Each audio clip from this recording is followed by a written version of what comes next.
explaining why marketing has to change. Jess is Managing Director of the Ideal Marketing Company, and she regularly speaks at a range of business events, including Leicester Business Festival and the Leeds Digital Festival, as well as being a guest lecturer at Montfort University. She is named one of the most influential women on LinkedIn and is currently running a series of weekly webinars explaining how to successfully market an organisation during this crisis. So, Jessica, over to you. Thank you, Angela, for the introduction and also for inviting me along today. I'm really pleased to be able to take part. So how do we move the slides along, actually? I didn't ask you, Angela. Do I just ask you? Yes, sorry, you just asked me and I shall move it. That's brilliant. Okay, just checking. Excellent. So I'm very happy to move on to the first slide. I think that introduction was everything that I want to say. So right at the beginning of the COVID-19 crisis, this was the message that we came out with and let all of our clients know as well. The important thing is to shift your strategy from trying to promote constantly to providing value in a different way. Actually, I think the first message, which I hope that everybody has done, is to manage expectations about your availability, and that will be a continued thing that needs to be done. Managing expectations about whether you are working, how quickly you might be able to respond, the services that you are still providing, and there are several different ways that you can do that.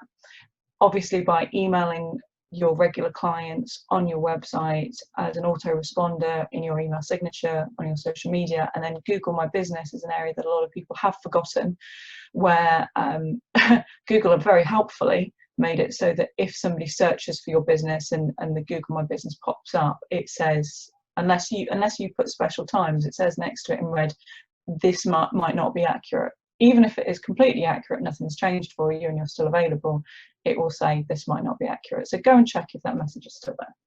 But really, the way that you market at this time needs to change from outbound marketing to a focus on inbound. And the difference between outbound and inbound marketing is that outbound marketing are the things that interrupt people's days. That could be the junk mail, the telephone calls that weren't expected, even the banner ads that they might see when they're looking for other things or looking at other things. It's the advertising on TV where you as a company kind of just turn up in somebody's day.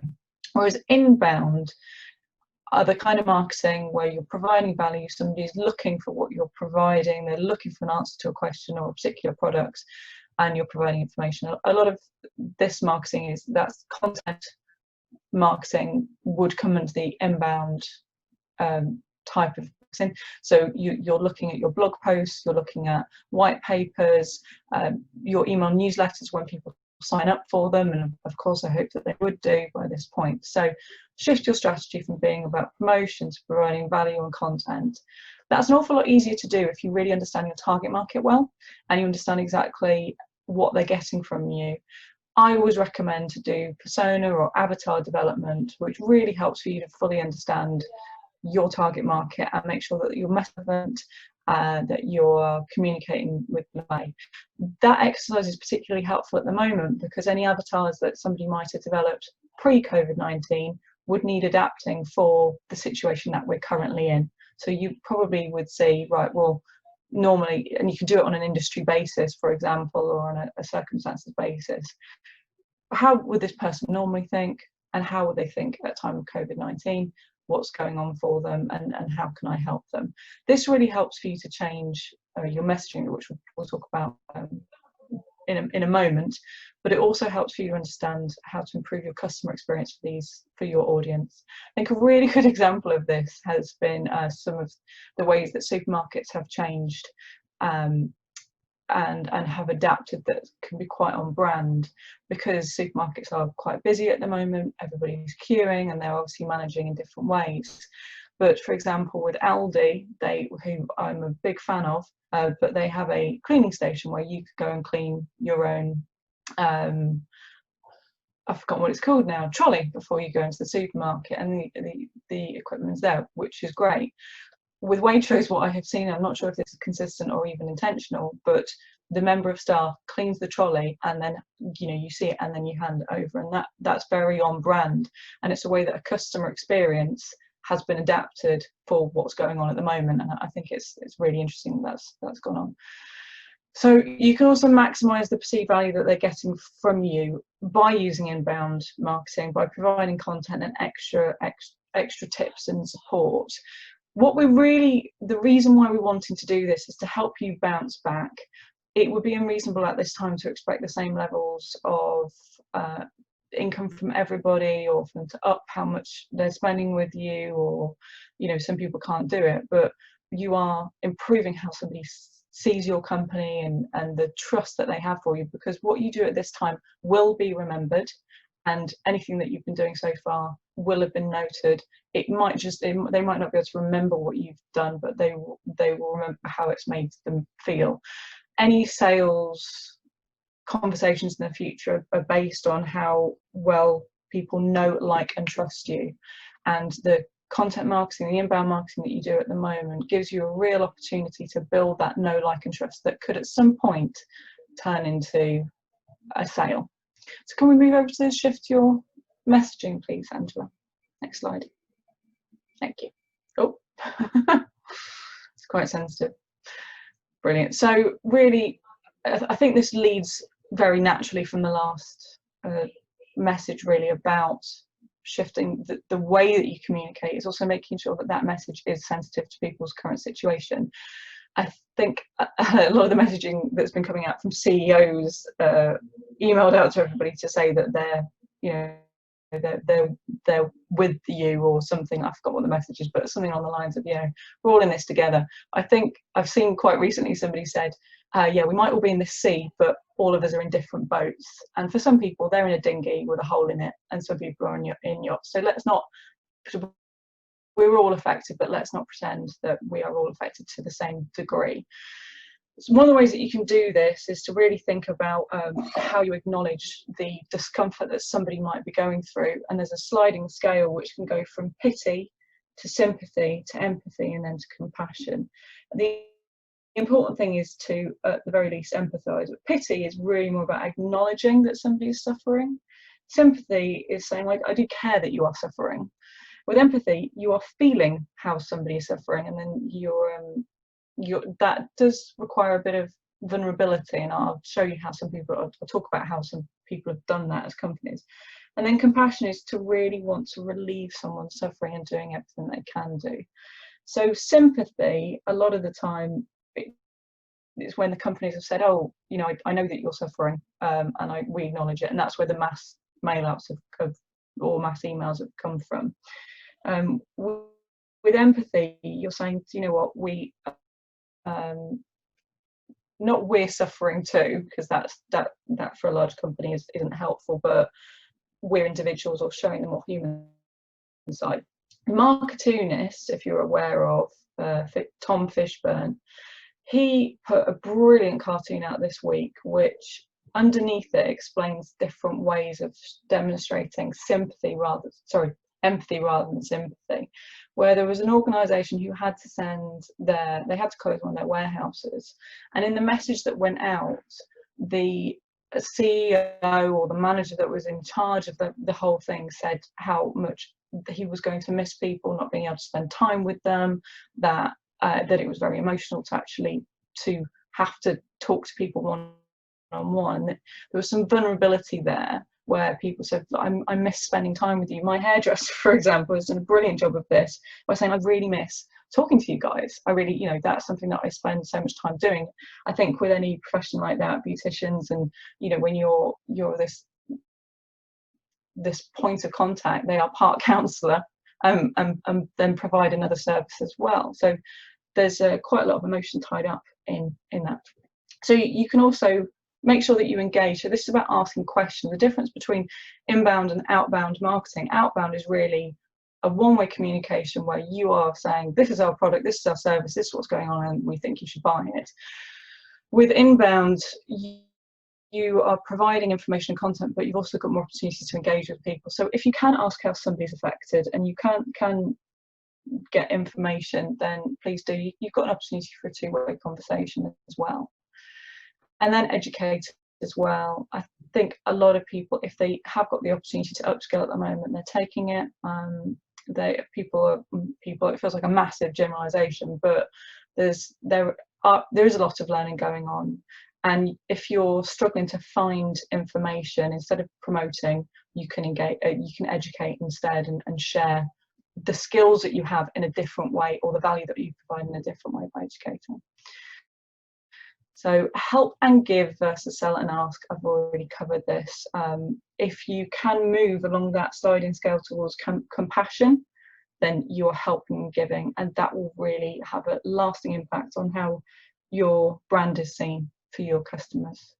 And then selling and asking, I wouldn't ask for much from people at the moment. Just try and give if you can do.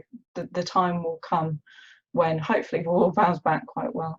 I've already covered adding value. I just do as much as you can do. And if you're not sure where to start, I will reiterate, please go back to your personas, to your target audience.